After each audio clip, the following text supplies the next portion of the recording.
ಮತ್ತೊಂದು ಆವೃತ್ತಿ ಬನ್ನಿ ನನ್ನ ಪ್ರೀತಿ ದೇವ್ರ ಮಕ್ಕಳೇ. ಈಗ ತಾನೇ ಬಿಸಿಲು ತುಂಬ ಜಾಸ್ತಿ ಆಗ್ತಾ ಇದೆ, ಸೆಕೆ ಕೂಡ ಜಾಸ್ತಿ ಆಗ್ತಾ ಇದೆ. ಇನ್ನು ಇಂಥ ಬಿಸಿಲಿನಲ್ಲಿ, ಇಂಥ ಸೆಕೆಯಲ್ಲಿ ನೀವು ಬಿಸಿಯಲ್ಲಿ ಕೂತ್ಕೊಂಡಿರಪ್ಪ ಅಂತಂದರೆ ನಾನು ನಿಮಗೆ ಒಂದು ಥ್ಯಾಂಕ್ಸ್ ಹೇಳ್ತೀನಿ.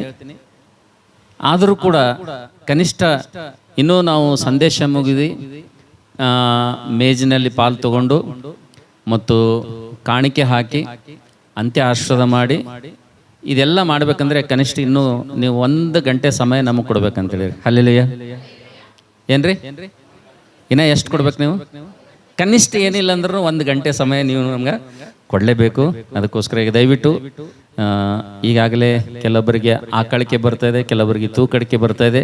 ಆದರೂ ಕೂಡ ದೇವರ ಒಂದು ವಾಕ್ಯದ ನಿಮಿತ್ತವಾಗಿ ನೀವೆಲ್ಲರೂ ನನ್ನ ಜೊತೆ ಇರ್ತೀರಿ ಎಂಬುದಾಗಿ ನಾನು ನಂಬಿ ನನ್ನ ಸಂದೇಶವನ್ನು ಪ್ರಾರಂಭ ಮಾಡೋದಕ್ಕಿಂತ ಮುಂಚೆ ನಿಮ್ಮನ್ನು ಜಾಗೃತಗೊಳಿಸಲು ಒಂದು ಉತ್ತಮವಾದಂಥ ಒಂದು ಪ್ರೇರಕವಾದಂಥ ಒಂದು ಸನ್ನಿವೇಶವನ್ನು ನಿಮಗೆ ಹೇಳಲಿಕ್ಕೆ ಇಷ್ಟಪಡ್ತೀನಿ. ಎಲ್ಲರೂ ಜಾಗೃತಿಯಿಂದ ಕೇಳಿ. ಒಂದು ಚರ್ಚಲ್ಲಿ ಒಬ್ಬರು ಪಾಸ್ಟ್ರು ಅವರು ಪ್ರಸಂಗ ಮಾಡುವಂಥ ಸಂದರ್ಭದಲ್ಲಿ ಎಲ್ಲ ವಿಶ್ವಾಸಿ ಮಕ್ಕಳು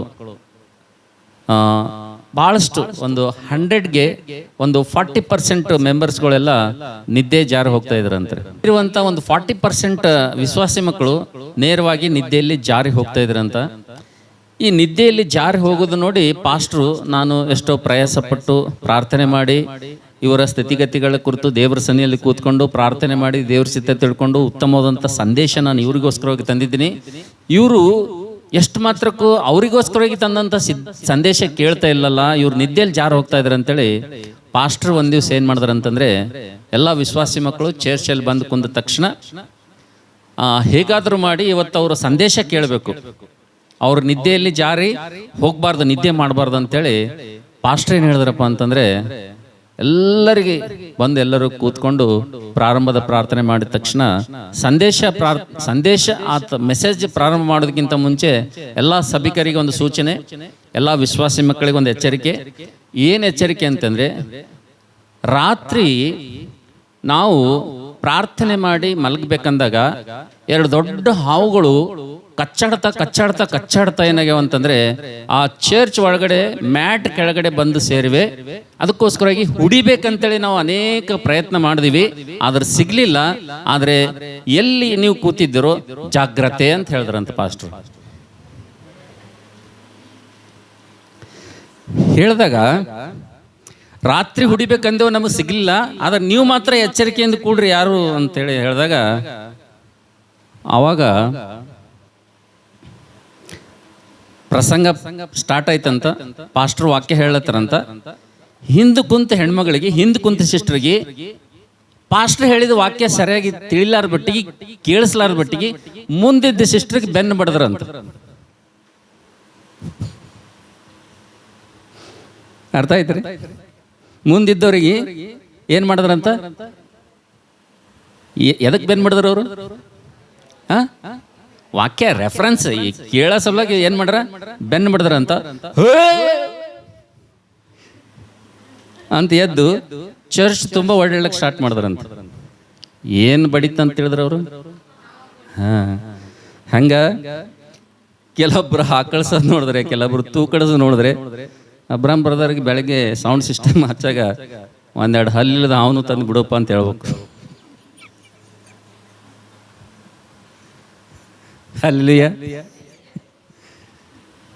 ಅಂತ ಸೇರಿದ್ರೆ ನಮ್ಮ ಜೊತೆಗೆ. ದೇವ್ರ ನಾಮಕ್ಕೆ ಸ್ತೋತ್ರವಾಗಲಿ. ಬನ್ನಿ ನನ್ನ ಪ್ರೀತಿ ದೇವ್ರ ಮಕ್ಕಳೇ, ನಾವು ತಿರುಗಿ ಆದಿಕಾಂಡ 19ನೇ ಅಧ್ಯಾಯದ ಕಡೆಗೆ ನಮ್ಮ ಸತ್ಯವೇದವನ್ನು ತಿರುಗಿಸೋಣ. ಕರ್ತನ ಮೇಜಿನಲ್ಲಿ ಕೈ ಹಾಕಿ ಮುಂಚಿತವಾಗಿ ನಾವು ಈ ಸಮಯದಲ್ಲಿ ಆದಿಕಾಂಡ 19ನೇ ಅಧ್ಯಾಯದ ಕಡೆಗೆ ನಮ್ಮ ಸತ್ಯವೇದವನ್ನು ನಾವು ತಿರುಗಿಸೋಣ. ಈ ಸಮಯದಲ್ಲಿ ಕ್ಲುಪ್ತವಾಗಿ ಒಂದು 20 ನಿಮಿಷದಲ್ಲಿ ನಾವು ಈ ಸಂದೇಶವನ್ನು ಮುಗಿಸಿ ಕರ್ತನ ಮೇಜಿನಲ್ಲಿ ಕೈ ಹಾಕಿ ನಾವೆಲ್ಲರೂ ಕೂಡ ದೇವರು ಕೊಡುವಂಥ ಆಶೀರ್ವಾದಗಳಿಗೆ ನಾವೆಲ್ಲರೂ ಪಾತ್ರರಾಗೋಣ. ಬನ್ನಿ, ಆದಿಕಾಂಡ 19ನೇ ಅಧ್ಯಾಯ 1ರಿಂದ 3 ವಾಕ್ಯಗಳು ನಾವೆಲ್ಲರೂ ಕೂಡ ಎಲ್ಲರೂ ಸೇರಿ ವಾಕ್ಯವನ್ನು ಓದ್ಕೋಣ. ಆದಿಕಾಂಡ ಪುಸ್ತಕ 19ನೇ ಅಧ್ಯಾಯ 1ರಿಂದ 3 ವಚನಗಳು ನಾವೆಲ್ಲರೂ ಕೂಡಿ ಈ ವಾಕ್ಯ ಭಾಗವನ್ನು ಓದ್ಕೋಣ. ದಯವಿಟ್ಟು ಸತ್ಯವೇದ ಇದ್ದಂಥವ್ರು ನಿಮ್ಮ ಭಾಷೆಯಲ್ಲಿ ಗಟ್ಟಿಯಾಗಿ ಸ್ಪಷ್ಟವಾಗಿ ಓದಿ ನನಗೆ ನೀವು ಸಹಕಾರ ಮಾಡಬೇಕೆಂಬುದಾಗಿ ನಿಮ್ಮಲ್ಲಿ ಪ್ರೀತಿಯಿಂದ ಮನವಿ ಮಾಡ್ಕೊಳ್ತಾ ಇದ್ದೇನೆ. ಬನ್ನಿ ನನ್ನ ಪ್ರೀತಿ ದೇವರ ಮಕ್ಕಳೇ, ಎಲ್ಲರೂ ಸೇರಿ ವಾಕ್ಯ ಭಾಗ ನೋಡೋಣ. ಆ ದೂತರಿಬ್ಬರು ಸಾಯಂಕಾಲದಲ್ಲಿ ಸೊದೋಮಿಗೆ ಬಂದಾಗ ಲೋಟನು ಸೊದೋಮಿನ ಊರು ಬಾಗಿಲಲ್ಲಿ ಕೂತ್ಕೊಂಡಿದ್ದನು. ಅವನನ್ನು ಕಂಡಾಗ ಎದ್ದು ಎದುರುಗೊಂಡು ಬಗ್ಗಿ ನಮಸ್ಕರಿಸಿ, ಸ್ವಾಮಿಗಳೇ, ನಿಮ್ಮ ದಾಸನ ಮನೆಗೆ ಬಂದು ಇಳಿದುಕೊಂಡು ಕಾಲುಗಳನ್ನು ತೊಳ್ಕೊಳ್ಳಿರಿ, ಬೆಳಿಗ್ಗೆ ನಿಮ್ಮ ಮಾರ್ಗ ಹಿಡ್ಕೊಂಡು ಹೋಗಬಹುದು ಅಂದನು. ಅವರು ಹಾಗಲ್ಲ, ಬೀದಿಯಲ್ಲೇ ರಾತ್ರಿ ಕಳೆಯುತ್ತೇವೆ ಅನ್ನಲು ಅವನು ಅವರನ್ನು ಬಹಳ ಬಲವಂತ ಮಾಡಿದ್ದರಿಂದ ಅವರು ಅವನ ಬಳಿಯಲ್ಲಿ ಇಳ್ಕೊಳ್ಳುವುದಕ್ಕೆ ಒಪ್ಪಿದರು. ಅವರು ಮನೆಗೆ ಬಂದಾಗ ಅವನು ಹುಳಿಯಿಲ್ಲದ ರೊಟ್ಟಿಗಳನ್ನು ಸುಡಿಸಿ ಔತಣವನ್ನು ಮಾಡಿಸಲು ಅವರು ಊಟ ಮಾಡಿದರು. ದೇವರು ಈ ವಾಕ್ಯ ಭಾಗದಿಂದ ನಮ್ಮ ಜೊತೆ ಮಾತಾಡಿ ಮತ್ತು ನಮ್ಮನ್ನು ಯೋಗ್ಯವಾದ ರೀತಿಯಿಂದ ಕರ್ತನ ಮೇಜಿನಲ್ಲಿ ಕೈ ಹಾಕಲು ದೇವರು ನಮ್ಮನ್ನು ಸಿದ್ಧಪಡಿಸಲಿ. ನಾವು ನೋಡ್ತೇವೆ ನನ್ನ ಪ್ರೀತಿಯ ದೇವಜನರೇ, ನಾವು ಕಳೆದ ವಾರ ಇದೇ ಲೋಟನ ಜೀವಿತವನ್ನು, ಇದೇ ಆದಿಕಾಂಡ 19ನೇ ಅಧ್ಯಾಯ, ಇದೇ 1-3 ವಾಕ್ಯಗಳನ್ನು ನಾವು ಧ್ಯಾನ ಮಾಡಿದ್ದೇವೆ. ಧ್ಯಾನ ಮಾಡಿದಂಥ ಸಂದರ್ಭದಲ್ಲಿ ನಾವೊಂದು ಬಹಳ ಪ್ರಾಮುಖ್ಯವಾಗಿ ನೆನಪಿನಲ್ಲಿಡುವಂಥ ವಿಷಯ ನಾವು ಧ್ಯಾನ ಮಾಡಿದ್ದೇವೆ. ನಾವು ನೋಡ್ತೇವೆ ಯಾವುದು ಅದನ್ನ ನೆನಪಿನಲ್ಲಿಡುವಂಥದ್ದಪ್ಪ ಅಂತಂದ್ರೆ, ಯಾವುದು ನಾವು ಜ್ಞಾಪಕದಲ್ಲಿಡುವಂಥ ವಿಷಯಪ್ಪ ಅಂತಂದ್ರೆ, ಫೋಟೋಗೋ ಮತ್ತು ಎಕ್ಸ್ರೇಗೆ ಇರುವಂಥ ವ್ಯತ್ಯಾಸ ಹೇಗೆ ಇರ್ತದೆ ಎಂಬುದಾಗಿ ನಾವು ಕಳೆದ ವಾರ ಲೋಟನ ಜೀವಿತದ ಮೂಲಕವಾಗಿ ಕೆಲವೊಂದು ಸಂಗತಿಗಳನ್ನ ನಾವು ತಿಳಿದುಕೊಂಡಿವಿ. ಫೋಟೋ ನಾವು ನೋಡ್ತೇವೆ ಅದು ಹೇಗೆ ಇರ್ತದೆ ಮತ್ತು ಎಕ್ಸ್ರೇ ಅದು ಹೇಗೆ ಇರ್ತದೆ ಅಂತ ನೋಡಿದ್ವಿ. ಅಂದ್ರೆ ನಾವು ನೋಡ್ತೇವೆ ಕೆಲವೊಂದು ಸಲ ಫೋಟೋದಲ್ಲಿ ಗಾಯ ಕಾಣದಿದ್ರೂ ಕೂಡ ಎಕ್ಸ್ರೇಯಲ್ಲಿ ಸ್ಪಷ್ಟವಾಗಿ ಅದು ಗಾಯವನ್ನು ಕಾಣುತ್ತದೆ ಎಂಬುದಾಗಿ ನಾವು ಲೋಟನ ಜೀವಿತದ ಮೂಲಕವಾಗಿ ನಾವು ನೋಡಿದ್ದೇವೆ. ಮತ್ತು ಲೋಟನು ಯಾವ ರೀತಿಗೆ ಫೋಟೋದಿಂದ ಎಕ್ಸ್ರೇ ತನಕ ತನ್ನ ಜೀವಿತದಲ್ಲಿ ಹೇಗೆ ಆತನು ತನ್ನ ಜೀವಿತವನ್ನು ಪ್ರಾರಂಭ ಮಾಡದನೆಂಬುದಾಗಿ ನೋಡುತ್ತೇವೆ. ನನ್ನ ಪ್ರೀತಿ ದೇವರ ಮಕ್ಕಳೇ, ಲೋಟನ ಕುರಿತು ಸುಮಾರು 4 ಸಂಗತಿಗಳನ್ನು ನಾವು ಕಳೆದ ವಾರ ನೋಡಿದ್ದೇವೆ. ಲೋಟನು ಆತನು ಎಕ್ಸ್ರೇಯಲ್ಲಿ ಫೋಟೋದಲ್ಲಿ ಚೆನ್ನಾಗಿದ್ದು ಆತನು ಎಕ್ಸ್ರೇಯಲ್ಲಿ ಆತನು ಫೇಲ್ ಆಗ್ಲಿಕ್ಕೆ, ಆಶ್ರದ ಕಳೆದುಕೊಳ್ಳಿಕ್ಕೆ, ತನ್ನ ಜೀವಿತ ತನ್ನ ಕುಟುಂಬ ಗವಿಯಲ್ಲಿ ಅಂತ್ಯಗೊಳಿಸಲಿಕ್ಕೆ ನಾವು ನೋಡ್ತೇವೆ. ಆತನು ಯಾವ ರೀತಿಗೆ ಆತನು ಆ ರೀತಿ ತನ್ನ ಜೀವಿತವನ್ನು, ವಿಶ್ವಾಸ ಜೀವಿತವನ್ನು ಆತನು ಮಾಡದನೆಂಬುದಾಗಿ ನಾವು ಕಳೆದ ವಾರ ಸ್ಪಷ್ಟವಾಗಿ ನಾವು ನೋಡಿದ್ದೇವೆ. ಆದರೆ ಈ ದಿವಸ ಈ ಒಂದು ಅಧ್ಯಾಯ, ಈ ಒಂದು ಸಂದೇಶ 2 ಭಾಗಗಳಿರೋದ್ರಿಂದ ಈ ವಾರ ಇದನ್ನು ನಾವು ಮುಕ್ತಾಯ ಮಾಡೋಣ. 2ನೇ ಭಾಗ ಇದಾಗಿರೋದ್ರಿಂದ ನಾವು ನೋಡ್ತೇವೆ, ಕಳೆದ ವಾರ ನಾವು ನೋಡ್ತೇವೆ ಲೋಟನ ಜೀವಿತದಲ್ಲಿ ಯಾಕೆ ಆತನು ಫೇಲ್ ಆದನು, ಆತನು ಹೇಗೆ ತನ್ನ ಭಕ್ತಿಯ ಜೀವಿತವನ್ನು ಆತನು ಕಳೆದುಕೊಂಡನು, ಹೇಗೆ ಆತನು ತನ್ನ ಆಶೀರ್ವಾದಗಳನ್ನು ಆತನು ಕಳೆದುಕೊಂಡನೆಂಬುದಾಗಿ ನಾವು ನೋಡಿದ್ದೇವೆ. ಆದರೆ ಇವತ್ತು ದೇವ್ರ ಮಕ್ಕಳಾಗಿರುವಂಥ ನಾವು, ವಿಶ್ವಾಸಿ ಮಕ್ಕಳಾಗಿರುವಂಥ ನಾವು, ಇಲ್ಲಿ ಸೇರಿ ಬಂದಿರುವಂಥ ನಾವೆಲ್ಲರೂ ಮತ್ತು ಈ ಧ್ವನಿಯನ್ನು ಕೇಳುವಂಥ ಎಲ್ಲರೂ ಕೂಡ ದೇವರು ನಮ್ಮನ್ನು ಆಶೀರ್ವದಿಸಬೇಕಪ್ಪ ಅಂತಂದ್ರೆ ನಮ್ಮ ಈ ಒಂದು ಫೋಟೋದಿರುವ ಜೀವಿತವನ್ನು ನೋಡಿ ದೇವರು ನಮಗೆ ಆಶೀರ್ವಾದ ಮಾಡುವುದಿಲ್ಲ ಎಂಬುದಾಗಿ ನಾವು ನೋಡ್ತಾ ಇದ್ದೇವೆ ಅಂತ ಹೇಳಿರಿ. ಹಲ್ಲೆಲೂಯಾ. ನಾವು ಬಹಿರಂಗವಾಗಿ ಜನರಿಗೆ ಕಾಣುವಂತ ಏನೇನು ಕೆಲಸಗಳು ಮಾಡ್ತೀವಲ್ರಿ, ಯಾವ ಭಕ್ತಿಯನ್ನ ಮಾಡ್ತೀವಲ್ಲಿ, ಅದೆಲ್ಲವೂ ದೇವರಿಂದ ನಮಗೆ ಆಶೀರ್ವಾದ ತರುವುದಿಲ್ಲ ಎಂಬುದಾಗಿ ನಾವು ಕಳೆದ ವಾರ ನಾವು ಸ್ಪಷ್ಟವಾಗಿ ನಾವು ಧ್ಯಾನ ಮಾಡಿದ್ದೀವಿ. ಹಾಗಾದ್ರೆ ಒಬ್ಬ ವಿಶ್ವಾಸಿ ಜೀವಿತಕ್ಕೆ ಪರಿಪೂರ್ಣವಂತ ಆಶೀರ್ವಾದ ಯಾವಾಗ ಬರ್ತದೆ ಎಂಬುದಾಗಿ ನೋಡುವಂತ ಸಂದರ್ಭದಲ್ಲಿ ನಾವು ನೋಡ್ತೇವೆ, ನನ್ನ ಪ್ರೀತಿ ದೇವರ ಮಕ್ಕಳೇ, ನಾವು ಬಹಿರಂಗವಾಗಿ ಮಾಡುವಂತ ಭಕ್ತಿ ಕಾರ್ಯಗಳಿಂದ ನಮಗೆ ದೇವರ ಆಶೀರ್ವಾದ ಮಾಡುವುದಿಲ್ಲ. ಆದ್ರೆ ನಾವು ಅಂತರಂಗದಿಂದ ದೇವರಿಗೆ ಆರಾಧಿಸುವುದನ್ನು ನೋಡಿ, ನಾವು ಅಂತರಂಗದಲ್ಲಿ ಆನಂದಿಸುವುದು ನೋಡಿ, ನಾವು ಅಂತರಂಗದಲ್ಲಿ ಶುದ್ಧರಾಗಿರುವುದನ್ನು ನೋಡಿ ಅದರಿಂದ ದೇವರು ನಮಗೆ ಆಶೀರ್ವಾದಗಳನ್ನು ತರ್ತಾನೆ ಎಂಬುದಾಗಿ ನಾವು ನೋಡಿದ್ದೀವಿ. ಆದ್ರೂ ಕೂಡ ನಾವು ನೋಡ್ತಾ ಇದ್ದೇವೆ, ನನ್ನ ಪ್ರೀತಿ ದೇವರ ಮಕ್ಕಳೇ, ಈ ಸಮಯದಲ್ಲಿ ನಾವು ಲೋಟನು ಯಾಕೆ ಭಕ್ತಿವಂತನಾದಂತ ಲೋಟನು ಭಕ್ತಿಹೀನನಾದನು, ಆತ್ಮೀಯವಾಗಿದ್ದಂತ ಈ ಲೋಟನ ಕುಟುಂಬ ಯಾಕೆ ಆತ್ಮೀಯತನವನ್ನು ಆತನು ಕಳೆದುಕೊಂಡು ಲೋಕಾನುಸಾರವಾಗಿ ಆತನು ಜೀವಿಸಿದನು, ತನ್ನ ಜೀವಿತದಲ್ಲಿ ಕುಟುಂಬವಾಗಿ ಆತನು ಯಾಕೆ ಫೇಲ್ ಆದನು, ಕುಟುಂಬವಾಗಿ ಆತನ ಜೀವಿತವನ್ನು ಯಾಕೆ ಆಶೀರ್ವಾದದಿಂದ ಶಾಪದ ಕಡೆಗೆ ತೆಗೆದುಕೊಂಡು ಹೋದನು, ಅದಕ್ಕೆ ಕಾರಣಗಳೇನೆಂಬುದಾಗಿ ಹೋದ ವಾರ ನಾವು ನೋಡಿಲ್ಲ ಅಂತ ಹೇಳಿರಿ. ಹಲ್ಲೆಲೂಯಾ. ಹೇಗೆ ಇದ್ದಾನೆ, ಹೇಗೆ ಜೀವಿಸ್ತಾ ಇದ್ದಾನೆ ಎಂಬುದಾಗಿ ನೋಡಿದ್ವಿ. ಆದರೆ ಹಾಗೆ ಆತನ ಜೀವಿತ ಅಂತ್ಯ ಆಗಲು, ಹಾಗೆ ಆತನ ದೇವರ ಆಶೀರ್ವಾದವನ್ನು ಕಳೆದುಕೊಳ್ಳಲು ಪ್ರಾಮುಖ್ಯವಾಗಿರುವಂತಹ ಕಾರಣ ಆದರೂ ಏನು ಎಂಬುದಾಗಿ ನಾವು ಕಳೆದ ವಾರ ನೋಡಿಲ್ಲ. ಆದರೆ ಈ ವಾರ ಲೋಟನು ತನ್ನ ಜೀವಿತವನ್ನು, ಲೋಟನು ತನ್ನ ಒಂದು ಅಂತ್ಯವನ್ನು ಅದು ಬಹಳ ದುಃಖಕರವಾಗಿ ಮುಗಿಸಲು, ಲೋಟನು ತನ್ನ ಒಂದು ಬದುಕನ್ನು ಅಷ್ಟೊಂದು ಭಯಂಕರವಾದಂತಹ ಸ್ಥಿತಿಯಿಂದ ಶಾಪಗ್ರಸ್ತವಾಗಿ ಮುಗಿಸಲು ಇವತ್ತು ದೇವರ ವಾಕ್ಯದಿಂದ ನಾವು 3 ಕಾರಣಗಳನ್ನು ನೋಡಿಕೊಂಡು ನಾವೆಲ್ಲರೂ ಕೂಡ ಕರ್ತನ ಮೇಜಿನಲ್ಲಿ ಕೈ ಹಾಕಿ ನಾವು ಕೂಡ ನಮ್ಮ ಜೀವಿತವನ್ನು ಒಂದು ಸಲ ನಾವು ಸರಿ ಮಾಡ್ಕೊಳ್ಳೋಣ ಅಂತ ಹೇಳಿರಿ. ಹಲ್ಲೆಲೂಯಾ. ಇವತ್ತು ಅನೇಕ ಸಲ ನಾವು ಫೋಟೋದಲ್ಲಿ ನೋಡ್ತೀವಿ, ಗಾಯ ಕಾಣಂಗಿಲ್ಲ, ಎಕ್ಸ್ರೇದಲ್ಲಿ ನೋಡ್ತೀವಿ, ಅಲ್ಲಿ ಕೂಡ ಕ್ಲಿಯರ್ ಕಾಣೋದಿಲ್ಲ. ಅವಾಗ ಡಾಕ್ಟರ್ ಕೊನೆಯದಾಗ ಏನ್ ಹೇಳ್ತಾರೆ ಅಂದ್ರೆ, ನೀವು MRI ಮಾಡಿಸ್ರಿ ಅಂತ ಹೇಳ್ತಾರೆ. ಏನ್ ಹೇಳ್ತಾರೆ ಡಾಕ್ಟರ್? MRI ಮಾಡಿಸಿದ್ರೆ ಏನಾಗ್ತದೆ? ಕೂದಲು ಎಳೆಯಷ್ಟು ಏನಾದರೂ ಒಳಗೆ ಆರ್ಗನ್ ಒಳಗಿತ್ತಂದ್ರೆ ಏನಾಗ್ತದೆ, ಕಾಣಿಸ್ತದೆ. ಎಲ್ಲಿ ಲೋಪ ಇದೆ, ಎಲ್ಲಿ ತಪ್ಪಿದೆ ಅಂತೇಳಿ ಕಾಣಿಸ್ತದೆ ಅಂತೇಳಿ ಡಾಕ್ಟರ್ ಏನು ಮಾಡ್ತಾರಪ್ಪ ಅಂತಂದ್ರೆ ಒಂದು MRI ಮಾಡಿಸ್ರಿ ಸುಮ್ಮನೆ ಯಾಕೆಂಬುದಾಗಿ ಬರೀತಾರೆ. ಸೊ ಇವತ್ತು ಕೂಡ ನಾವು ಲೋಟನ ಜೀವಿತ ಧ್ಯಾನ ಮಾಡ್ತಾ ಮಾಡ್ತಾ ನಮ್ಮನ್ನು ನಾವೇ MRI ಮಾಡ್ಕೊಳ್ಳೋಣ. ಇವತ್ತು ಅಲ್ಲಿಯ ಏನು ಮಾಡ್ಕೊಳ್ಳೋಣ್ರಿ, ನಮ್ಮನ್ನು ನಾವು MRI ಮಾಡ್ಕೊಳ್ಳೋಣ, ನಮ್ಮನ್ನು ನಾವು ಸ್ಕ್ಯಾನಿಂಗ್ ಮಾಡ್ಕೊಳ್ಳೋಣ, ನಮ್ಮ ಬದುಕನ್ನು ದೇವ್ರ ವಾಕ್ಯ ಎಂಬ ಕನ್ನಡಿಯಲ್ಲಿ ನಾವೆಲ್ಲರೂ ಕೂಡ ನಾವು ಪರೀಕ್ಷೆ ಮಾಡ್ಕೊಳ್ಳೋಣ ಅಂತ ಹೇಳಿ. ಹಲ್ಲೆಲೂಯಾ. ಯಾವಾಗ ಈ ವಾಕ್ಯ ಭಾಗದಿಂದ ನಮ್ಮ ಜೀವಿತವನ್ನು ನಾವು ದೇವರ ವಾಕ್ಯ ಎಂಬ ಕನ್ನಡಿಯಲ್ಲಿ ನಾವು ನೋಡ್ಕೊಳ್ತೇವೋ ಆವಾಗಲೇ ನಮ್ಮಲ್ಲಿರುವಂಥ ಕಲ್ಮಶವನ್ನು ತೆಗೆದುಕೊಳ್ಳಿಕ್ಕೆ ಸಾಧ್ಯ ಆಗ್ತದೆ ಅಂತ ಹೇಳಿರಿ. ಹಲ್ಲೆಲೂಯಾ.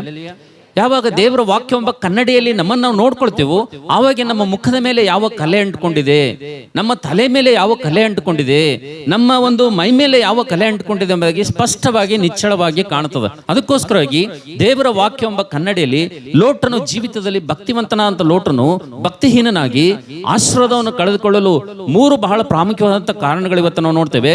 ಆ ಕಾರಣಗಳು ನಮ್ಮ ಜೀವಿತದಲ್ಲಿ ಕೊಂಡ್ಕೊಳ್ಳೇ ಇರುವುದಾದ್ರೆ ನಾವು ಕೂಡ ಆಶೀರ್ವಾದ ಹೊಂದಂಗಿಲ್ಲ ಅಂತ ಹೇಳಿ. ಹಲ್ಲೆಲೂಯಾ.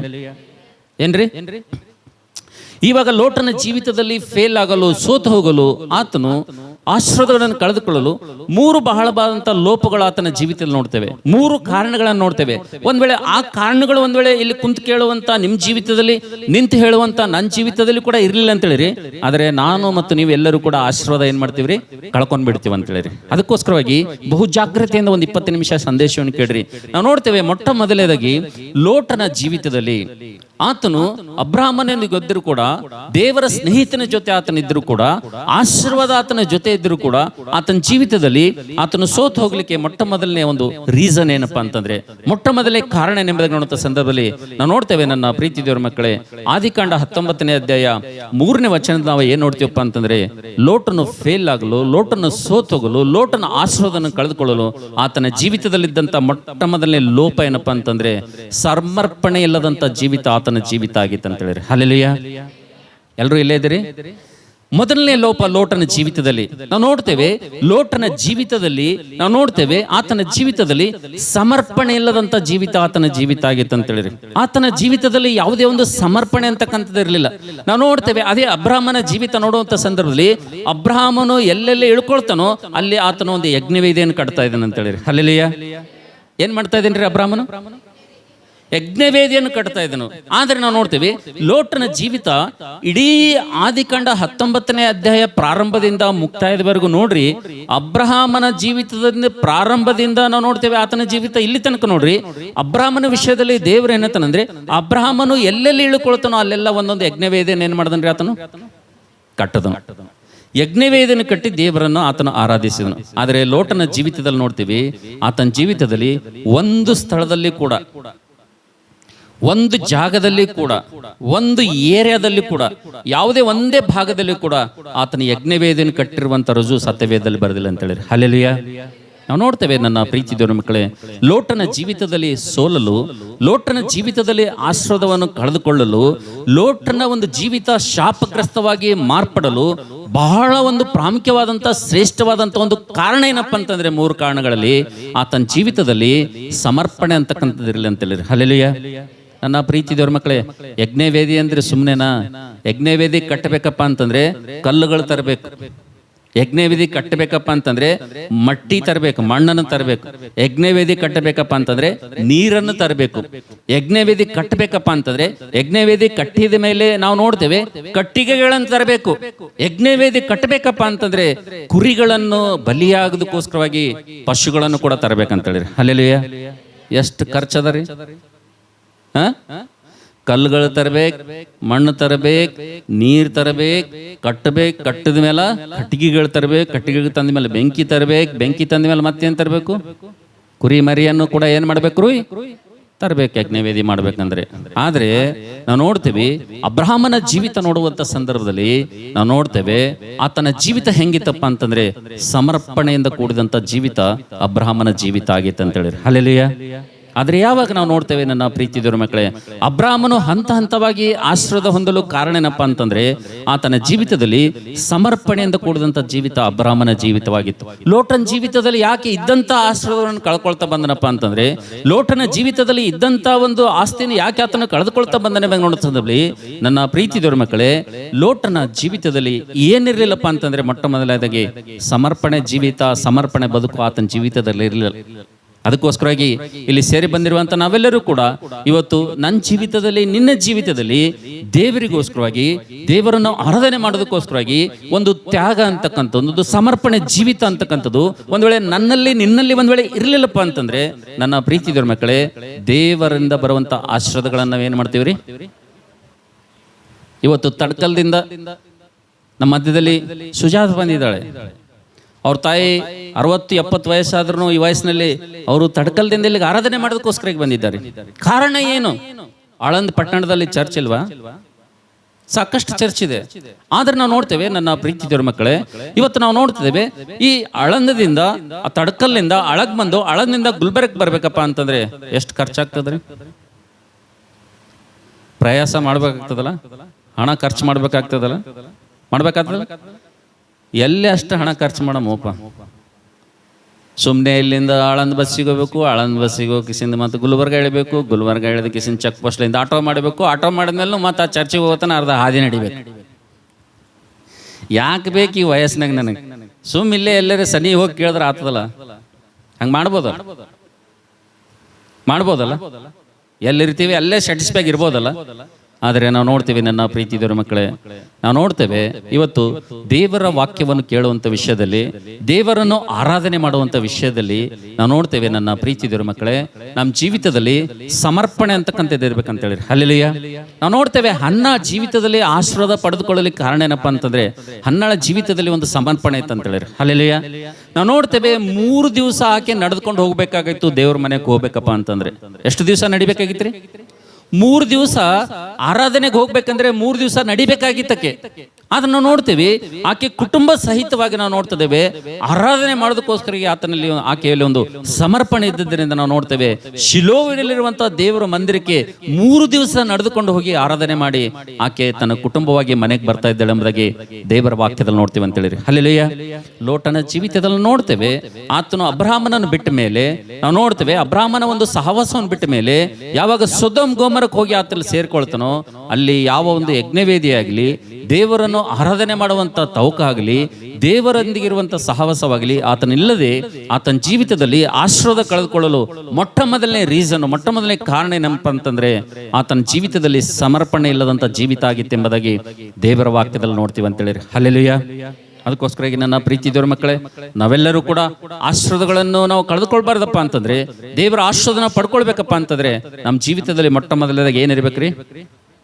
ಸಮರ್ಪಣೆ ಇರಬೇಕು, ಒಂದು ತ್ಯಾಗ ಇರಬೇಕು. ಅದು ಎಷ್ಟೇ ಕಷ್ಟ ಆದರೂ ಕೂಡ, ಅದು ಎಷ್ಟೇ ನಮಗೆ ನಷ್ಟ ಆದರೂ ಕೂಡ ನಾವು ನೋಡ್ತೇವೆ, ನಮಗೆ ನಷ್ಟವಾದರೂ ಕೂಡ ದೇವರ ಪ್ರಮಾಣವನ್ನು ತಪ್ಪದಂತೆ ನಾವು ದೇವರನ್ನು ಆರಾಧನೆ ಮಾಡುವಂಥ ವಿಷಯದಲ್ಲಿ ನಾವು ಸಮರ್ಪಣೆ ಉಳ್ಳವರಾಗಿರ್ಬೇಕೆಂಬುದಾಗಿ ದೇವರ ವಾಕ್ಯದಲ್ಲಿ ನೋಡ್ತೀವಿ ಅಂತೇಳಿ. ಹಲ್ಲೆಲೂಯಾ. ಹಲ್ಲೆಲೂಯಾ. ನಾವು ಎರಡನೇದಾಗಿ ನಾವು ನೋಡ್ತೇವೆ ಲೋಟನ ಜೀವಿತದಲ್ಲಿ ಫೇಲ್ ಆಗಲು, ಲೋಟನ ಜೀವಿತದಲ್ಲಿ ಸೋತೋಗಲು ಎರಡನೇ ಬಹಳ ಪ್ರಾಮುಖ್ಯವಾದಂಥ ಕಾರಣ ಏನಪ್ಪ ಅಂತಂದ್ರೆ ನನ್ನ ಪ್ರೀತಿ ದೇವರ ಮಕ್ಕಳೇ, ಆತನ ಜೀವಿತದಲ್ಲಿ ಸ್ವಪರೀಕ್ಷೆ ಅಂತಕ್ಕಂಥದ್ದು ಇರಲಿಲ್ಲ. ಏನಿರಲಿಲ್ಲ ಆತನ ಜೀವಿತದಲ್ಲಿ? ಸೆಲ್ಫ್ ಎಕ್ಸಾಮಿನೇಷನ್ ಅಂತಕ್ಕಂಥದ್ದು ಆತನಿಗೆ ಇರಲಿಲ್ಲ. ತನ್ನನ್ನು ತಾನು ಯಾವತ್ತೂ ಕೂಡ ಆತನು ಪರೀಕ್ಷೆ ಮಾಡ್ಕೊಳ್ಳಿಲ್ಲ. ತನ್ನ ಕುಟುಂಬದ ಬಗ್ಗೆ ಯಾವಾಗಲೂ ಆತನು ಪರೀಕ್ಷೆ ಮಾಡ್ಕೊಳ್ಳಿಲ್ಲ. ನಾನು ಹೇಗಿದ್ದೀನಿ, ನನ್ನ ಆತ್ಮೀಯ ಜೀವಿತ ಹೇಗಿದೆ, ನನ್ನ ಹೆಂಡತಿ ಹೇಗಿದ್ದಾಳೆ, ನನ್ನ ಮಕ್ಕಳು ಹೇಗಿದ್ದಾರೆ, ನನ್ನ ಆತ್ಮೀಯ ಜೀವಿತ ಹೇಗಿದೆ, ನನ್ನ ದೇವರ ಒಂದು ಆತ್ಮೀಯ ಮಟ್ಟದಲ್ಲಿ ನನ್ನ ಕುಟುಂಬ ಯಾವ ರೀತಿಗಿದೆ, ಎತ್ತ ಸಾಗ್ತಾ ಇದೆ ಅಂತೇಳಿ ನಾವು ನೋಡ್ತೇವೆ.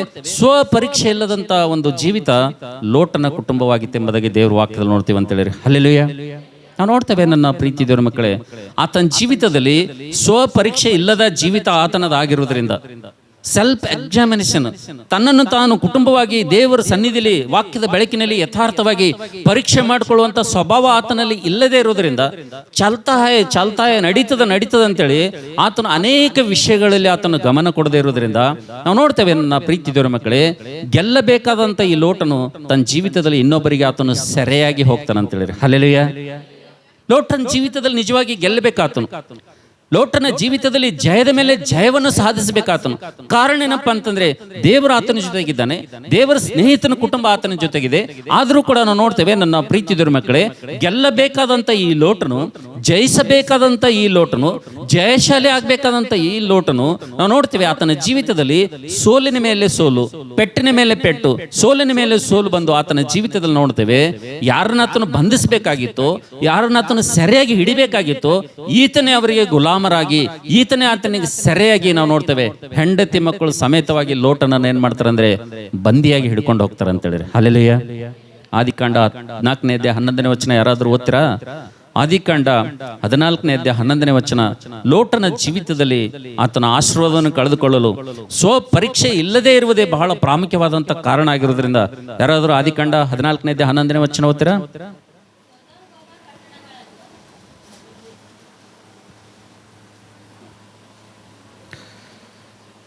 14ನೇ ವಚನ, 14ನೇ ಅಧ್ಯಾಯ 11ನೇ ವಚನ. ಸೊದೋಮ್ ಗೊಮೋರ ಪಟ್ಟಣಗಳನ್ನು ಸೂರೆ ಮಾಡಿ ಅವುಗಳಲ್ಲಿದ್ದ ಎಲ್ಲಾ ಆಸ್ತಿಯನ್ನು ದವಸವನ್ನು ತೆಗೆದುಕೊಂಡು ಹೋದರು. ಸೊದೋಮಿನಲ್ಲಿ ವಾಸವಾಗಿದ್ದ ಅಬ್ರಾಮನ ತಮ್ಮ ಮಗನಾದ ಲೋಟನನ್ನು ಅವನ ಆಸ್ತಿ ಸಹಿತ ಹಿಡಿದುಕೊಂಡು ಹೋದರು. ಅಬ್ಬಾ, ಏನ್ ಮಾಡಿದ್ರಂತೆ? ಅಬ್ರಹಾಮನ ತಮ್ಮನಮಾಗಿರುವಂತ ಲೋಟನ ಆಸ್ತಿಯನ್ನು ಎಲ್ಲವನ್ನು ಸೆರೆಯಾಗಿ ಹಿಡಿದುಕೊಂಡು ಯಾರು ಹೋದ್ರಂತ್ರಿ? ವೈರಿಗಳು ಆತನನ್ನು ಬಂಧಿಸಿ ಆತನ ಆಸ್ತಿ ಸಮೇತ ತೆಗೆದುಕೊಂಡು ಹೋದ್ರೆ ಎಂಬುದಾಗಿ ದೇವರ ವಾಕ್ಯದಲ್ಲಿ ನೋಡ್ತೀವಿ ಅಂತ ಹೇಳಿ. ಹಲ್ಲೆಲೂಯಾ. ಯಾಕೆ ನನ್ನ ಪ್ರೀತಿ ದೇವರ ಮಕ್ಕಳೇ, ಯಾಕೆ ಈ ಲೋಟನ ಜೀವಿತದಲ್ಲಿ ಗೆಲ್ಲಬೇಕಾದಂತ ಲೋಟನ ಸೋತ್ ಹೋದನು, ಇನ್ನೊಬ್ಬರನ್ನು ಬಂಧಿಸಬೇಕಾದಂತ ಈ ಲೋಟನು ತಾನೇ ಸೆರೆಯಲ್ಲಿ ಯಾಕೆ ಹೋದನೆಂಬುದಾಗಿ ನೋಡುತ್ತೆ ಸಂದ್ಲಿ. ಆತನ ಜೀವಿತದಲ್ಲಿ ಏನಿಲ್ರಿ? ಸಮರ್ಪಣೆ ಮೊದಲನೇದಾಯ್ತು. ಎರಡನೇದಾಗಿ ಆತನ ಜೀವಿತದಲ್ಲಿ ಏನಿಲ್ಲ? ಸ್ವಪರೀಕ್ಷೆ ಅಂತಕ್ಕಂಥದ್ದಿಲ್ಲ. ಆತನ ಜೀವಿತದಲ್ಲಿ 3 ತಪ್ಪುಗಳಲ್ಲಿ 2ನೇ ತಪ್ಪು ಯಾವುದಪ್ಪ ಅಂತಂದ್ರೆ ತನ್ನನ್ನು ತಾನು ಪರೀಕ್ಷೆ ಮಾಡ್ಕೊಳ್ತಲ್ಲ. ಆತನು ತನ್ನನ್ನು ತಾನು ಏನ್ ಮಾಡ್ಕೊಳ್ತಲ್ಲ? ಸ್ವಪರೀಕ್ಷೆ ಮಾಡ್ಕೊಳ್ತಾ ಇಲ್ಲ. ಆದ್ರೆ ನಾವು ನೋಡ್ತೇವೆ, ನನ್ನ ಪ್ರೀತಿಯ ಮಕ್ಕಳೇ, ಎಷ್ಟು ಲೈಟ್ ಆಗಿ ಆತನು ಸೊದೋಮಿನ ಜೀವಿತ ತಗೊಂಡನಪ್ಪ ಅಂತಂದ್ರೆ, ಅಲ್ಲಿ ಹೋದ ಮೇಲೆ ಸೊದೋಮಿನ ಒಂದು ನ್ಯಾಯಾಧಿಪತಿಗಳ ಜೊತೆ ಕೂಡ್ಲಿಕ್ಕೆ ಆತನಿಗೆ ಅವಕಾಶ ಸಿಕ್ಕಿದೆ. ಊರ ಒಂದು ಕಟ್ಟೆ ಮೇಲೆ ಪಂಚರ ಜೊತೆ ಕೂತ್ಕೊಳ್ಳಿಕ್ಕೆ ಆತನಿಗೆ ಅವಕಾಶ ಸಿಕ್ಕಿದೆ. ನಾವು ನೋಡ್ತೇವೆ, ಅಲ್ಲಿ ಹೋದ್ಮೇಲೆ ಆತನ ಉದ್ಯೋಗ ಚೆನ್ನಾಗಿ ನಡೀತದೆ, ವ್ಯಾಪಾರ ಚೆನ್ನಾಗಿ ನಡೀತದೆ. ಅಷ್ಟು ಮಾತ್ರ ಅಲ್ಲದೆ ಆ ಸೊದೋಮಲ್ಲಿರುವಂತ ತನ್ನ 2 ಹೆಣ್ಣು ಮಕ್ಕಳಿಗೆ, ಗಂಡು ಮಕ್ಕಳಿಗೆ ಮದುವೆ ಕೂಡ ಆತನು ಸಿದ್ಧ ಮಾಡ್ತಾ ಇದ್ದಾನೆ ಅಂತ ಹೇಳಿ. ಮತ್ತೆ ಅವನಿಗೆ ಪರೀಕ್ಷೆ ಮಾಡ್ಕೊಳಕ್ ಅವನಿಗೆ ಸಮಯ ಸಿಕ್ತದ್ರೆ, ಅವನಿಗೆ ಪಂಚಾಯತಿ ಕಟ್ಟಿ ಮೇಲೆ ಕೂಡ್ಕೊಳ್ಳಕ್ ಸಮಯ ಸಿಕ್ಕದ, ಪಂಚರ ಸಂಗಟ್ ಕೂತ್ಕೊಳ್ಳತನ, ಊರ್ ಹಿರಿಯಲ್ಲಿ ಒಬ್ಬನಾಗ್ಯಾನ, ತನ್ನ ಉದ್ಯೋಗ ವ್ಯಾಪಾರ ಎಲ್ಲ ಸಲೀಸಾಗಿ ನಡೆದದ. ಮತ್ತು ಕೊನೆಗೆ ಅವನಿಗಿರೋ 2 ಹೆಣ್ಮಕ್ಳು ಅವ್ರ ಮದುವೆಗಾಗಿ ಶಾಪಿಂಗ್ ನಡೆದು. ಏನ್ ನಡೆದ್ರಿ? ಯಾವ ಬಿಗ್ ಬಜಾರ್ಗೆ ಹೋಗ್ಯಾರೋ, ಯಾವ ಡಿ ಮಾರ್ಟಿಗೆ ಹೋಗ್ಯಾರೋ ಗೊತ್ತಿಲ್ಲ. ಆದ್ರೆ ಶಾಪಿಂಗ್ ನಡೆದದ, ಮದುವೆ ತಯಾರಿದಾಗರ, ಎಲ್ಲ ಕೈಗೂಡ್ಲತ್ತದ. ಆದ್ರೂ ಕೂಡ ಆತನಿಗೆ ಪರೀಕ್ಷೆ ಯಾಕೆ ಮಾಡ್ಕೊಳ್ತಾನ್ರಿ? ನಾವು ನೋಡ್ತೇವೆ, ನನ್ನ ಪ್ರೀತಿದರ ಮಕ್ಕಳೇ, ಲೋಟನ ಜೀವಿತದಲ್ಲಿ ಆತನು ಗೆಲ್ಲಬೇಕಾದಂತ ಲೋಟನು, ಜಯಿಸಬೇಕಾದಂತ ಲೋಟನು ತನ್ನ ಜೀವಿತದಲ್ಲಿ ಆಶೀರ್ವಾದವನ್ನು ಕಳೆದುಕೊಳ್ಳಲು ಬಹಳ ಪ್ರಾಮುಖ್ಯವಾಗಿ 2ನೇ ಕಾರಣ ಏನಪ್ಪಾ ಅಂತಂದ್ರೆ ಆತನ ಜೀವಿತದಲ್ಲಿ ಸ್ವಪರೀಕ್ಷೆ ಅಂತಕ್ಕಂಥದ್ದಿಲ್ಲ. ಅದಕ್ಕೆ ಮಾತುಗಳನ್ನು ಕೇಳುವಂತ ತಮ್ಮ ತಂಗಿ, ನಮ್ಮ ಜೀವಿತದಲ್ಲಿ ನಮ್ಮನ್ನು ನಾವು ಪರೀಕ್ಷೆ ಮಾಡ್ಕೊಳ್ಬೇಕೆಂಬುದಾಗಿ ದೇವರು ವಾಕ್ಯ ಹೇಳ್ತಾನೆ ಅಂತ ಹೇಳಿ. ಹಲ್ಲೆಲೂಯಾ. ನಿಂತಿದ್ದೇನೆ ಅಂಥೇಳಿ ನೆನೆಸೋನು ಬಿದ್ದು ಹೋಗದಂತೆ ಎಚ್ಚರಿಕೆಯಾಗಿದ್ದು ತನ್ನ ಆತ್ಮೀಯ ಜೀವಿತವನ್ನು ಕಾಪಾಡ್ಕೊಳ್ಬೇಕು, ಪರೀಕ್ಷೆ ಮಾಡ್ಕೊಳ್ಬೇಕೆಂಬುದಾಗಿ ದೇವರ ವಾಕ್ಯದಲ್ಲಿ ನೋಡ್ತೀವಿ ಅಂತ ಹೇಳಿರಿ. ಹಲ್ಲೆಲೂಯಾ. ಅದಕ್ಕೋಸ್ಕರವಾಗಿ ನನ್ನ ಪ್ರೀತಿ ದೇವರ ಮಕ್ಕಳೇ, ನಾವೆಲ್ಲರೂ ಕೂಡ ಯಾವಾಗ ನಾವು ಕರ್ತನ ಮೇಜಿನ ಸಮೀಪಕ್ಕೆ ಬರ್ತೇವೋ ಅವಾಗೆಲ್ಲ ಕೂಡ ದೇವರ ವಾಕ್ಯದ ಬೆಳಕಿನಲ್ಲಿ ನಮ್ಮ ಆತ್ಮೀಯ ಜೀವಿತವನ್ನು ಬೆಳಕಿನಲ್ಲಿ ನಾವೆಲ್ಲರೂ ಪರೀಕ್ಷೆ ಮಾಡಿಕೊಂಡು ನಮ್ಮನ್ನು ನಾವು ಕ್ರಮಪಡಿಸ್ಕೊಳ್ಬೇಕು. ಒಂದ್ ವೇಳೆ ನಮ್ಮ ಜೀವಿತದಲ್ಲಿ ಪರೀಕ್ಷೆ ಇರಲಿಲ್ಲಪ್ಪ ಅಂತಂದ್ರೆ, ನಮ್ಮ ಜೀವಿತದಲ್ಲಿ ಒಡಂಬಡಿಕೆ ಇರಲಿಲ್ಲಪ್ಪ ಅಂತಂದ್ರೆ, ನಮ್ಮ ಜೀವಿತದಲ್ಲಿ ಸೆಲ್ಫ್ ಎಕ್ಸಾಮಿನೇಷನ್ ಅಂತಕ್ಕಂಥದ್ದು ಇರಲಿಲ್ಲಪ್ಪ ಅಂತಂದ್ರೆ, ನಾವು ಸ್ವಪರೀಕ್ಷೆ ನಮ್ಮನ್ನು ನಾವು ಮಾಡ್ಕೊಳ್ಳಿಲ್ಲಪ್ಪ ಅಂತಂದ್ರೆ, ಇನ್ನೊಬ್ಬರು ಪರೀಕ್ಷೆ ಮಾಡೋದ್ರಾಗೆ ನಮ್ಮ ಸಮಯ ಕಳೆದು ಹೋಗ್ತಾ ಇದೆಯಪ್ಪ ಅಂತಂದ್ರೆ, ಇನ್ನೊಬ್ಬರು ತಪ್ಪು ನೋಡೋದ್ರಾಗೆ ನಮ್ಮ ಸಮಯ ಹೋಗ್ತದೆಪ್ಪ ಅಂತಂದ್ರೆ, ಇನ್ನೊಬ್ಬರ ಹರಟೆ ಮಾತುಗಳಲ್ಲೇ ನಮ್ಮ ಸಮಯ ಹೋಗ್ತದೆಪ್ಪ ಅಂತಂದ್ರೆ, ನಮಗೆ ದೇವರು ಕೊಟ್ಟಂತ ಅಮೂಲ್ಯವಾದಂಥ ಶ್ರೇಷ್ಠವಾದಂಥ ಸಮಯ ಅದು ಇನ್ನೊಬ್ಬರನ್ನು ನೋಡೋದ್ರಲ್ಲಿ, ಇನ್ನೊಬ್ಬರು ತಪ್ಪು ಕಂಡು ಹಿಡಿಯೋದ್ರಲ್ಲಿ, ಇನ್ನೊಬ್ಬರಿಗೆ ಪರೀಕ್ಷೆ ಮಾಡೋದ್ರಲ್ಲಿ ನಮ್ಮ ಜೀವನ ಹೋಗ್ತಾ ಇದೆ, ನಮ್ಮ ಕಾಲ ಹೋಗ್ತಾ ಇದೆಯಪ್ಪ ಅಂತಂದ್ರೆ ಒಂದ್ ದಿವಸ ನಾವು ಕೂಡ ಏನಾಗ್ತೀವಪ್ಪ ಅಂತಂದ್ರೆ ದೇವರು ನಮಗಾಗಿ ಏನು ಸಿದ್ಧ ಮಾಡಿದ್ದಾನೋ ಅದನ್ನು ನಾವು ಕಳ್ಕೊಳ್ತೀವಿ ಅಂತ ಹೇಳಿರಿ. ಹಲ್ಲೆಲೂಯಾ. ಲೋಟನ ಜೀವಿತದಲ್ಲಿ ಅದೇ ಆಯಿತು. ಎರಡನೇದಾಗಿ ಆತನ ಜೀವಿತದಲ್ಲಿ ಆಗಿರುವಂಥ ತಪ್ಪೇನಪ್ಪ ಅಂತಂದ್ರೆ ಸ್ವಪರೀಕ್ಷೆ ಅಂತಕ್ಕಂಥದ್ದು ಇರಲಿಲ್ಲ. ತನ್ನನ್ನು ತಾನು ಪರೀಕ್ಷೆ ಮಾಡಿಕೊಳ್ಳುವಂಥ ಒಂದು ಜೀವಿತ ಆತನಿಗೆ ಇರಲಿಲ್ಲ. ಅದಕ್ಕೋಸ್ಕರ ಈಗ ಆತನ ಜೀವಿತದಲ್ಲಿ ಎರಡನೇ ಕಾರಣ, ಆತನ ಜೀವಿತ ಘನಘೋರವಾಗಿ ಗವಿಯಲ್ಲಿ ಅಂತ್ಯವಾಗಲು ಇದೆ ಎರಡನೇ ಕಾರಣ ಅಂತ ಹೇಳಿರಿ. ಹಲ್ಲೆಲೂಯಾ. ಅದಕ್ಕೋಸ್ಕರ ನಮ್ಮ ಜೀವಿತದಲ್ಲೂ ಕೂಡ ಯಾವಾಗಲೂ ನಾವು ದೇವರ ವಾಕ್ಯದ ಬೆಳಕಿನಲ್ಲಿ ಪರೀಕ್ಷೆ ಮಾಡ್ಕೊಳ್ಬೇಕಂತ ಹೇಳಿ. ಏನಾದರೂ ತಪ್ಪಿತ್ತ ಅದನ್ನು ಒಪ್ಕೊಂಡು ಸರಿ ಮಾಡ್ಕೊಳ್ಬೇಕು, ಅದನ್ನು ಕ್ರಮಪಡಿಸ್ಕೊಳ್ಬೇಕು ನಾವು. ಆವಾಗಲೇ ಆಶೀರ್ವಾದ ಅಂತಕ್ಕಂಥದ್ದು ದೇವರಿಂದ ನಮಗೋಸ್ಕರವಾಗಿ ಬಿಡುಗಡೆ ಆಗ್ತದೆ ಎಂಬುದಾಗಿ ದೇವರ ವಾಕ್ಯದಲ್ಲಿ ನೋಡ್ತೀವಿ ಅಂತ ಹೇಳಿ. ಹಲ್ಲೆಲೂಯಾ. ಮತ್ತು ಮೂರನೇದಾಗಿ ಕೊನೆಯದಾಗಿ ನಾವು ಒಂದು ಲೋಟನ ಜೀವಿತದಲ್ಲಿ ದೇವರಿಂದ ಆಶೀರ್ವಾದವನ್ನು ಕಳೆದುಕೊಳ್ಳಲು ನಾವು ಇನ್ನೊಂದು ಏನು ನೋಡ್ತೀವಪ್ಪ ಅಂತಂದ್ರೆ ಸಹವಾಸ ದೋಷ ಕೂಡ ಆತನಲ್ಲಿ ನೋಡ್ತೀವಿ ಅಂತ ಹೇಳಿ. ಹಲ್ಲೆಲೂಯಾ.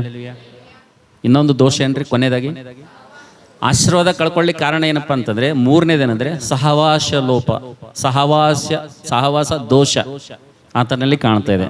ನೋಡ್ರಿ, ಒಂದು ಸಲ ಅಬ್ರಹಾಮ್ ಹೇಳ್ತಾನ, ಏನ್ ಹೇಳ್ತಾನೆ ಲೋಟನಿಗೆ ಅಂದ್ರೆ, ತಮ್ಮ ನಾವು ಬಂಧುಗಳು, ನಾವು ಅಣ್ಣ ತಮ್ಮಂದಿರು, ನಾವು ಸಹೋದರರು, ನಮ್ಮ ಮಧ್ಯದಲ್ಲಿ ಏನಿರಬಾರ್ದು, ಜಗಳಗಳಿರಬಾರ್ದು ಅಂತ ಹೇಳಿ. ನೋಡು, ನನ್ನ ದನ ಕಾಯೋರಿಗೆ ನಿನ್ನ ದನ ಕಾಯೋರಿಗೆ ಏನು ಬಂದದ, ಜಗಳ ಬಂದದ. ಅದಕ್ಕೆ ನೀನು ಎಡಕ್ಕೆ ಹೋದ್ರೆ ನಾನು ಬಲಕ್ಕೆ ಹೋಗ್ತೀನಿ, ನೀನು ಬಲಕ್ಕೆ ಹೋದೆ ಅಂದ್ರೆ ನಾನು ಎಡಕ್ಕೆ ಹೋಗ್ತೀನಿ ಅಂತ ಅಬ್ರಾಹ್ಮ ಒಂದು ಸಣ್ಣ ಮಾತು ಹೇಳ್ತಾನೆ. ಇದು ದೊಡ್ಡ ಮಾತಲ್ಲದು. ಇದು ಏನು ಹೇಳ್ತಾನೆ ಅಬ್ರಾಹ್ಮ, ಒಂದು ಸಣ್ಣ ಮಾತು ಹೇಳ್ತಾನ. ಅವಾಗ ಲೋಟ ಏನ್ ಅನ್ಬೇಕಾಗಿತ್ತು, ಅಪ್ಪ ನೀನು ದೇವ್ರ ಸ್ನೇಹಿತನಾಗಿದ್ದಿ, ದೇವರ ಒಂದು ಸ್ನೇಹಿತನ ನೀನಾಗಿರೋದ್ರಿಂದ, ದೇವ್ರು ನಿನ್ನ ಜೊತೆ ಇರೋದ್ರಿಂದ, ನಿನ್ನ ಜೊತೆ ನಾ ಬಂದಿದ್ದರಿಂದ ನನಗೂ ನಿನಗೆ ಎಷ್ಟು ದೇವ್ರ ಆಶೀರ್ವಾದ ಮಾಡ, ನನಗೂ ಕೂಡ ಅಷ್ಟೇ ಆಶೀರ್ವಾದ ಮಾಡೋಣ. ಅದಕ್ಕೆ ನಿನಗೆ ಬಿಟ್ಟು ನಾ ಎಲ್ಲಿ ಹೋಗಲ್ಲಪ್ಪ ಅಂತ ಯಾರು ಹೇಳ್ಬೇಕಾಗಿತ್ತು, ಲೋಟ್ ಹೇಳ್ಬೇಕಾಗಿತ್ತು. ನನಗೆ ಬಿಟ್ಟು ಹೋಗಂತ ನೀ ಹೇಳ್ಬೇಡಪ್ಪ, ಯಾಕಂದ್ರೆ ನಿನ್ನಿಂದಲೇ ದೇವ್ರು ನನಗೇನು ಮಾಡೋಣ, ಆಶೀರ್ವಾದ ಮಾಡೋಣಪ್ಪ, ನಿನಗೆ ಬಿಟ್ಟು ನಾ ಹೋಗಲ್ಲ ಅಂತೇಳಿ ಲೋಟ ಹೇಳಬೇಕಾಗಿತ್ತು. ಅಬ್ರಾಹ್ಮನ ಬಾಯ್ದಾಗಿಂದ ಈ ಮಾತು ಬಂದ ತಕ್ಷಣ ಲೋಟನ ಕಣ್ಣುಗಳು ಯಾಕಡೆ ಹೋದು ಅಂತ್ರಿ, ಯಾಕಡೆ ಹೋದು ಅಂತ, ಸೊದೋಮ ಗೋಮರದ ಕಡೆಗೆ ಆತನ ಕಣ್ಣುಗಳು ಹೋದು ಅಂತ. ಆತನ ಕಾಲುಗಳು ಯಾವಾಗ ಕಣ್ಣುಗಳು ಹೋದು, ಕಾಲುಗಳು ಕೂಡ ಏನ್ ಮಾಡೋದು ಅಂತ, ಸೊದೋಮ ಗೋಮರದ ಕಡೆಗೆ ನಡಿಲಿಕ್ಕೆ ಪ್ರಾರಂಭ ಮಾಡಿದನೆ ಎಂಬುದಾಗಿ ದೇವರ ವಾಕ್ಯದಲ್ಲಿ ನೋಡ್ತೀವಿ. ಅಂದ್ರೆ ಯಾವಾಗ ಇಲ್ಲಿ ತಪ್ಪಿಸ್ಕೊಂಡು ಓಡ್ ಹೋಗ್ಬೇಕಂತೇಳಿ ಅಬ್ರಾಮಿಗೆ ಎಷ್ಟು ಜಲ್ದಿ ಬಿಡ್ಬೇಕು ಅಷ್ಟು ಜಲ್ದಿ ಬಿಟ್ಟು ಲೋಟ ಏನ್ ಮಾಡೋದಂದ್ರೆ ಸೊದೋಮಿಗೆ ಓಡೋದನಂತೇಳಿ. ಹಲ್ಲೆಲೂಯಾ. ಆದ್ರೆ ಇದೇ ಓಡ್ ಹೋದಂತ ಎಷ್ಟು ಸ್ಪೀಡಿಂದ ಓಡ್ ಹೋಗಿದಾನ ಲೋಟ, ಆ ಕಣ್ಣಿಗೆ ಕಾಣುವಂತ ಹಸುರಾದಂತ ಪ್ರದೇಶ ನೋಡಿ ಎಷ್ಟು ಸ್ಪೀಡ್ ಹೋಗ್ಯದನೋ, ಎಷ್ಟು ಸ್ಪೀಡ್ ಓಡಿದನೋ ಅಷ್ಟೇ ಸ್ಪೀಡ್ ಓಡ್ಬೇಕಂತೇಳಿ ಅದೇ ಊರಲ್ಲಿ ಇದ್ದಾಗ ದೇವದೂತ ಬಂದು ಯಾರಿಗೆ ಹೇಳ್ತಾನ್ರಿ, ಲೋಟನಿಗೆ ಹೇಳ್ತಾನೆ. ಏನ್ ಹೇಳ್ತಾನ, ನೀನ್ ಎದ್ದು ಈ ಸ್ಥಳವನ್ನು ಬಿಟ್ಟು ಎಲ್ಲಿಯೂ ನೋಡದೆ, ಹಿಂದೆ ನೋಡದೆ ನೀನೇನ್ ಮಾಡು, ಬೆಟ್ಟದ ಸೀಮೆಗೆ ಓಡಿ ಹೋಗಂತ ಹೇಳ್ತಾನೆ. ನಿನ್ನ ಪ್ರಾಣವನ್ನು ಉಳಿಸ್ಕೋ ಅಂತ ದೇವದೂತ ಹೇಳ್ತಾನೆ. ಇವ ಏನ್ ಹೇಳ್ತಾನೆ ಅದಕ್ಕೆ, ಲೋಟ ಏನ್ ಹೇಳ್ತಾನೆ, ಸ್ವಾಮಿ ನನಗ ಓಡ್ಲಕ್ಕ ಅಂದ್ರ ಅಬ್ರಾಹ್ಮನ ಮನೇಲಿಂದ ಎಷ್ಟು ಜಲ್ದಿ ಓಡ್ ಬಂದನ್ರಿ. ಅಲ್ಲ ಅಂದನ ಈ ಮಾತಂದನ, ಅಬ್ರಾಹ್ಮಗೆ ಅಂದನ, ಹಿಂಗ ಅಂದನ, ಸ್ವಾಮಿ ನಿನ್ನ ಮನ್ಯಾಗ ಒಂಟಿಗಳನ್ನು ಮೊಣಕಲ್ಲು ಇರ್ತಾವ, ನೀವು ಪ್ರೇಯರ್ ಮಾಡಾಕ. ಏನು ನಿನ್ನ ಮನೆಯಲ್ಲಿ ಎಂಥ ವಾತಾವರಣ ಅದಂದ್ರೆ ನೀನು ಪ್ರಾರ್ಥನೆ ಮಾಡಾಗ ಒಂಟಿಗಳು ಕೂಡ ಮೊಣಕಲ್ಲು ಇರ್ತಾವ. ಇಂಥ ಭಕ್ತಿ ವಾತಾವರಣ ಬಿಟ್ಟು ನಾ ಎಲ್ಲಿ ಹೋಗಲ್ಲ ಅಂತೇಳಿ ಲೋಟ ಅಂದಿಲ್ಲ. ಸುಮ್ಮನೆ ಜಸ್ಟ್ ತಮಾಷೆಗೆ ಅಬ್ರಾಹ್ಮ್ ಒಂದು ಪರೀಕ್ಷೆ ಮಾಡಿಸ್ಲಾಕ ತಮಾಷೆ ನಿಮ್ಗೆ ಜಡ ಯಾಕಪ್ಪ, ನೀ ಕಿಕಡೆ ಹೋದ್ರೆ ನಾ ಕಿಕಡೆ ಹೋಗ್ತೀನಿ, ನೀ ಕಿಕಡೆ ಹೋದ್ರೆ ನಾ ಕಿಕಡೆ ಹೋಗ್ತೀನಿ ಅಂದ್ರೆ ಏನು ಮಾಡ್ದನು, ಎಷ್ಟು ಸ್ಪೀಡ್ ಹೋದನಂದ್ರೆ ಆತನ ಕಣ್ಣು ಕಾಲು ಅಬ್ರಾಹ್ಮನ್ ಜೊತೆ ನಿಲ್ಲಲಿಕ್ಕೆ ಆಗಲಿಲ್ಲ, ಅಷ್ಟು ಸ್ಪೀಡ್ ಓಡೋದು.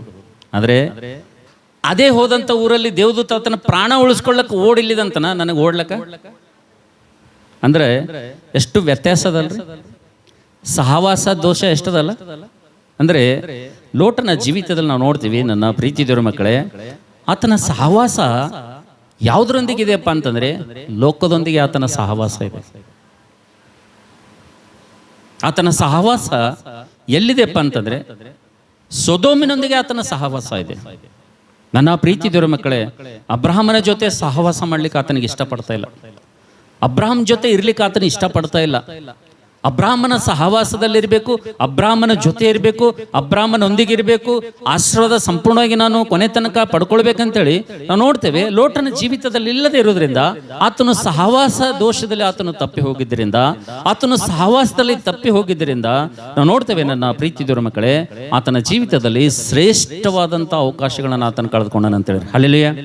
ನಾವು ನೋಡ್ತೇವೆ ನನ್ನ ಪ್ರೀತಿ ದೇವ್ರ ಮಕ್ಕಳೇ, ಯಾವಾಗ ಈತನು ಸೊದೋಮಿಗೆ ಹೋದನೋ, ಆ ಸೊದೋಮಿಗೆ ಹೋದ ಮೇಲೆ ಅಲ್ಲಿ ಆತನ ಜೀವಿತ ಹೆಂಗಿದೆಯಪ್ಪ ಅಂತಂದ್ರೆ, ಆತನ ಬದುಕು ಹೆಂಗಿದೆಯಪ್ಪ ಅಂತಂದ್ರೆ, ಆತನ ಕುಟುಂಬ ಹೆಂಗಿದೆಯಪ್ಪ ಅಂತಂದ್ರೆ ನೋಡ್ತೇವೆ. ಕುಟುಂಬದ ಜೊತೆ ಕೂಡ ಆತನ ಸಹವಾಸ ಇಲ್ರಿ. ಯಾರ ಜೊತೆ ಸಹವಾಸ ಇಲ್ಲ? ಕುಟುಂಬದ ಜೊತೆ ಕೂಡ ಆತನ ಸಹವಾಸ ಇಲ್ಲ. ಆತನ ಸಹವಾಸ ಇರೋದೆಲ್ಲ ಊರು ಕಟ್ಟಿ ಮೇಲೆ. ಎಲ್ರಿ ಆತನ ಸಹವಾಸ ಇಲ್ಲಿ? ಪಂಚಾಯತಿ ಕಟ್ಟೆ ಮೇಲೆ ಆತನ ಸಹವಾಸ ಯಾರು? ಆತನ ಜೊತೆ ಕುಂತ್ಕೊಳ್ಳೋರು, ಆತನ ಜೊತೆ ನಿಂತ್ಕೊಳ್ಳೋರು ಯಾರು? ಆತನ ಸಮಯ ಕಳೆದಿಲ್ಲ ಅಂದ್ರೆ ಊರ ಅಗಸೆ ಬಾಕಿಲಿನಲ್ಲಿ ಆತನ ಸಹವಾಸ ನಾವು ನೋಡ್ತೇವೆ. ಯಾವಾಗ ಅಬ್ರಾಹ್ಮನಿಗೆ ನೋಡ್ತೇವೋ, ಅಬ್ರಾಹ್ಮನ ಜೀವಿತ ನೋಡ್ತೇವೆ,